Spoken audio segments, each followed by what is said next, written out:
No vídeo anterior, nós fizemos uma longa jornada acerca de todos os aspectos fundamentais que englobaram o renascimento cultural na Europa.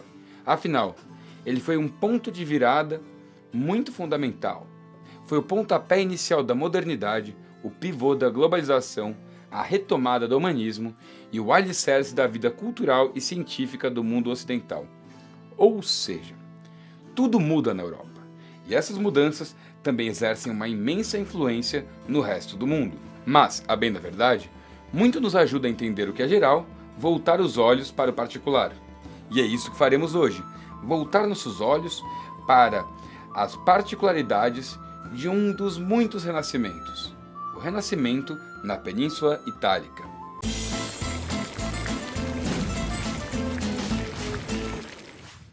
Bom, antes de tudo, vamos pontuar aí quais são as regras do jogo. Renascimento, renascença ou renascentismo são os termos utilizados para identificar este fenômeno histórico que ocorre, grosso modo, entre meados do ano de 1300 até meados do ano de 1600. E os aspectos fundamentais são antropocentrismo, que é a alteração do eixo do universo de Deus para a humanidade, focando especialmente no indivíduo. Retomada dos valores e estéticas greco-romanos, claro, com suas adaptações. Racionalismo e início do pensamento científico, interesses amplos e variados em diversas áreas do conhecimento humano.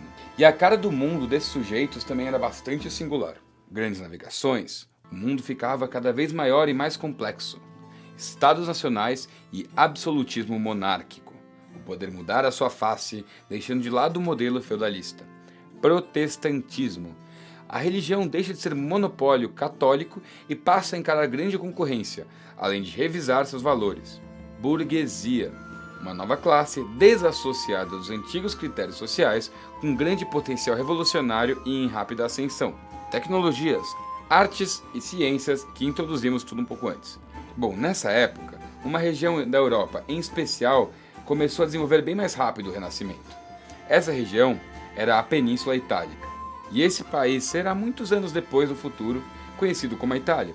Mas nessa altura, acho que não é surpresa para ninguém, visto a quantidade de nomes claramente italianos que ilustram o grande panteão dos artistas e pensadores da linha de frente do Renascimento.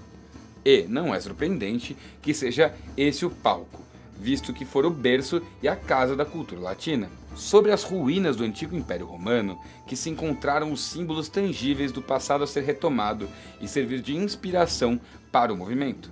Claro, construindo um olhar mais afetuoso e idealizado dessa antiguidade, entretanto que permitiu o material necessário para aqueles sujeitos estabelecerem suas metas e suas aspirações. Ao mesmo tempo, a Itália desse período era fragmentada, dividida a partir de cidades-estado, à moda da Grécia Antiga. Ao norte, muitas pequenas cidades de grande relevância, com destaque para as poderosíssimas Milão, Veneza e Firenze ou Florença. Ao centro, o domínio da grande igreja católica e no sul, os reinos de Nápoles e da Sicília. Era comum e constante haver conflitos entre os estados, além de problemas internos entre facções de nobres ajudados por mercenários. Pouco depois, os conflitos foram agravados por uma batalha com a França, de tal forma que essa região passou a ser parcialmente dominada pelos Habsburgos, mas, ainda assim, mantendo sua consistência social e cultural. Veneza, inclusive, merece um grande destaque. Em primeiro lugar, por ter sido sempre moderadamente imune a invasões como as dos bárbaros ao longo da história.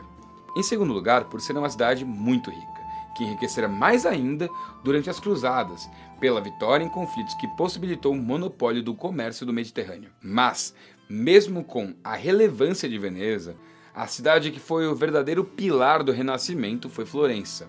Florença foi o berço de nomes muito importantes, a começar por Dante Alighieri, ainda na ponta final do medievalismo. E a partir de 1400, grosso modo, a cidade fora dominada por uma família bastante conhecida, que são os Médici. Estes que foram os patrocinadores diretos dos artistas e instituições culturais do período. Eles ficaram conhecidos como os grandes mecenas, indivíduos de renome e poder financeiro que sustentavam artistas e investiam fortunas em cultura.